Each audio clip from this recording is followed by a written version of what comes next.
Booktube, this is Kelly. Thank you so much for watching my channel, Books I'm Not Reading. I'm so glad you're here. If you're new to my channel, hello and welcome. I would encourage you to subscribe to this channel if you enjoy my videos. So we have to talk about a couple things before we talk about the 2 books I finished this week. Amazing for me. Really, really amazing. So some of you kind of gave me some gentle teasing about the video that I made, and it went up on Sunday. I did the I'm So Annoyed Booktube tag with my husband Jason. I mean, it was more me interviewing him and he answered the questions because he hasn't done the tag. He does have his own channel, Old Blues Chapter and Verse, but is not really feeling up to making videos right now, and yeah, just other things are more of a priority, which is fine. But so many of you often ask me, can't you get Jason on your channel? And I do try quite often. I make multiple suggestions. Hey, we should do this video together, and yeah, most of those are a thumbs down. But I told Jason, not right before I hit the record button, but days in advance, I said, you can't swear in this video that we're gonna do together. And he was really, I don't know why he was shocked by it, but he was shocked. And I said, no, we're not gonna do that. And I know it seems very, I joke with Jason that he married a prudish old woman. And, but I grew up in a family where I got in trouble for saying things that no one should get into trouble about. Maybe it's just I'm a troublemaker and that's just my destiny. I don't know. But yeah, and I grew up not being able to swear in front of my family. And then when I was unleashed and left the nest, I found myself using, just really getting into the habit of swearing a lot. And then that's, of course, as it does, it spills over into other areas of your life, such as your professional life, which can dramatically alter the course of your future. So I mainly smacked him for the mild profanity that he used in that video, because I wanted to make sure that it didn't go any farther, and which it didn't, and it was great. It was so great. So, but I also appreciate the fact that some of you may be watching Booktube and you have children, and you don't want your children to hear those words. Maybe you have grandchildren. People have different values. I'm not saying that no one should ever swear on Booktube or anything like that. And I'm certainly not saying that if you met me in real life, I'd probably swear a couple times. I try to keep it in check. Although today I actually at one point turned to my coworker and said, I am so sorry. I have been swearing this morning a lot. I apologize. And she was fine with it. She wasn't bothered by it at all. But it's just a reminder to kind of like rein it in, Kelly. And so since this is my channel and I get to control it, or at least control what I create, then yeah, I just decided that that's a value of my channel. We're not gonna have profanity. So for those of you who and like I said, people gently were kidding me about it in the comment section of that video, but I'd be curious to hear what you think about that. How do you feel about profanity on Booktube? We're all adults. I get that. I totally get that. But again, I just want to make sure that nobody suddenly has to stop watching a video or pause a video or leave the video altogether just because of who's in the room or that sort of thing. Okay, I finished 2 books this week. That is massive for me. And actually, I'm amazed that we finished. They were both buddy reads, and I had great buddy readers. But I cannot do 2 buddy reads at the same time. It was just a little added pressure. Jason would be asking me, "Oh, do you wanna watch a movie tonight?" I was, "No, I have to go and spend time with the nuns in This House of Brede by Rumer Godden." Okay, this is an English Benedictine convent, and the sisters, it starts off with a woman out in the world at 1950s or so. She's out in the world. She is breaking the glass ceiling. She's moving up the ladder. She has this fancy flat in London, and she's getting promoted to jobs that women have never had before. And all of a sudden, she tells everyone she's gonna go become a nun. And of course, she can't become a nun right away. It's a whole kind of progression of steps. Her name is Philippa, and she is in some ways the main character in this book, but you could argue that it's about the whole community. People come, people leave, people decide to do their vocation is actually something else. I won't say who, but one character in particular, I really didn't think, I was sure that she was going to leave the convent, and I was really surprised that she didn't. I am not Catholic. I read this with Faith from Faith in Books, who is Catholic, and she really shed a lot of light on this book for me. One of the things that happens in the last half of the novel is Vatican II. This Vatican Council, and Vatican II is, was very, I think it sounds to me like it was very divisive.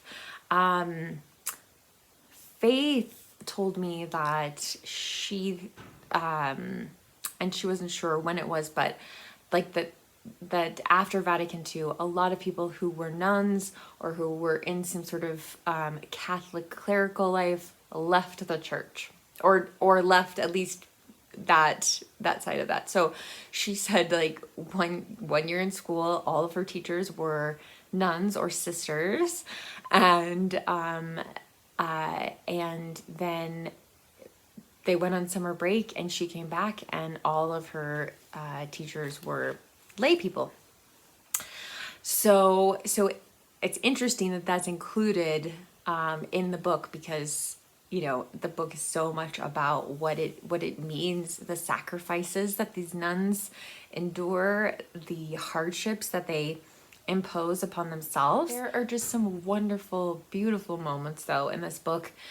And even though it looks large, it reads so fast. It really, I don't know how Rumer Godden did it.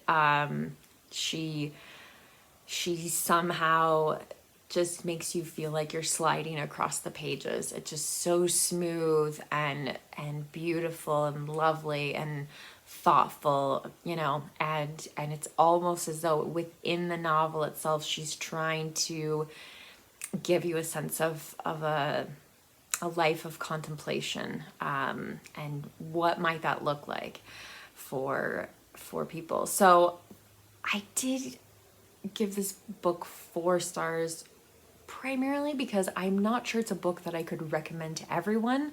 Some people have certainly had traumatic experiences with the Catholic Church, and also some people, I think this would be a hard book to read, although I know someone who doesn't believe in prayer and loved this book.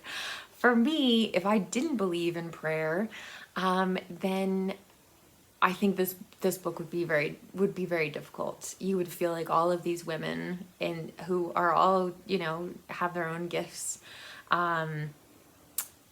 yeah, are kind of wasting their lives by devoting so much of their life to prayer.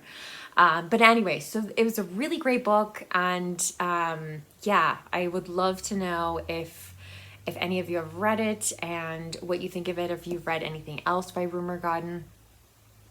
She wrote another novel about nuns, Anglican nuns, which Faith said it's the difference between the two, between Catholic nuns and Anglican nuns is very small, but that's called Black Narcissus, and we actually own the film adaptation of it. So yeah, there's a part of me that's a little bit curious to read that, but just not quite yet. So the other book that I finished this week, Charles Dickens's novel Hard Times. This is his shortest novel, and I read this with Jo Smith, who this was the third time that she has read Hard Times, so she is just a warrior. I so wanted to love this book. I love Dickens. I love the characters that he has the ability to create, and the settings and the atmosphere. He's just a master of storytelling. But this is a satirical novel, and I think because of that, and look at this gorgeous edition too. Love these. Anyway, I think that because it was a satirical novel, I mean, the chapters are so short. Most of, like, a lot, like sometimes 2 pages, and then you're, oh, okay, we're on to chapter 2. I started out just loving it, absolutely loving it, and then there was a part at the end, a kind of sequence of events towards the end that I really enjoyed as well, where I felt like Dickens is using all of his gifts, and I mean the settings and the characters, you know, that you're being introduced to. You're just so excited that they're going to be all like Dickens is gonna, I mean, because this is his shortest novel, you know they aren't going to be fleshed out the way he normally does, but I wished for that in this book. My favorite character in Hard Times is Sissy Jupe, who pursues a life of education after her father leaves. He basically runs away from the circus instead of he's a member of a circus, and the circus scenes are fantastic. They're so great. I like, where is Dickens' novel about the circus? Why can't I have that? Oh, it would have been so great. But anyway, so it kind of, the beginning, it just opens the way every Dickens novel does. You know, you're just immersed in this world and atmosphere, and it takes place in a fictional town called Coketown in northern England, and it's very much like the north of North and South. It's a factory town. There's soot and smoke and chimneys, and you know, people get injured in the equipment and things like that. And yeah, so but so it starts off that way, and then it almost feels like nothing's really happening, or things are just being repeated over and over again. And yeah, it's so different from all of his other books. I did go back and read the introduction after I'd finished it. Obviously, with classics, we know, don't read the introduction because they're just going to assume that you know everything that happened. So I went back and read the introduction, and who was that by? Jayne Jacobs. And she seemed to feel like Dickens was trying to you know, with this being a satirical novel, that he was trying to talk about things that he sort of saw on the horizon, like maybe they weren't there yet, especially I think with things like education. Of course, Dickens is always, you know, advocating for social justice and for poor people like working in these just unbearable conditions. And so, you know, anyway, so she says that Dickens is not the storyteller. This time he's kind of the seer. These are the prophetic things he thinks are gonna happen. I don't know if I still want the circus novel. In the introduction, she says that this is not only most people's least favorite Dickens novel, but it was also most people in Victorian England, it was their least favorite work by Dickens. I had someone leave me a comment. I want to say it's Lori. I could be wrong, but she said it was her least favorite Dickens, but that doesn't necessarily mean it's a bad thing. That doesn't necessarily mean it's not worth your time.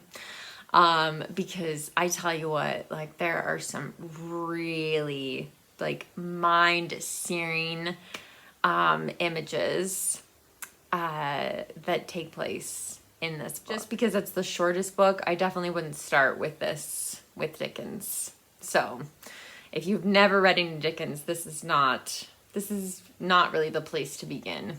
I don't think. And tell me what you think. Like, do you think this is where people should start with Dickens? I don't know. Where should people start with Dickens? Maybe that's the better question. Sissy Jupe. She will live in my heart. I love her. I love her so much. Okay.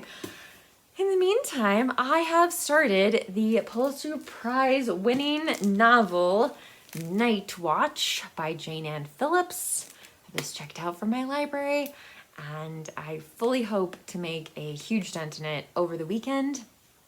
We'll see what happens, but yeah, so that's what I'm going to be reading Memorial Day weekend. I might have to pick up, like I've been looking at my library cart thinking that I might have to pick up a collection of essays or something, because I think I might need to not be reading this all day long, if that makes sense.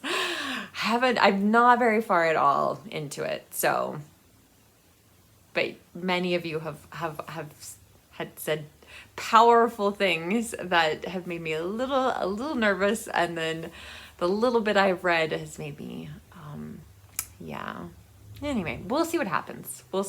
So, but I will make a special review video of this book when I get done with it. So all right, Booktube, next week we will do shout outs to new subscribers to my channel that have their subscribers listed publicly.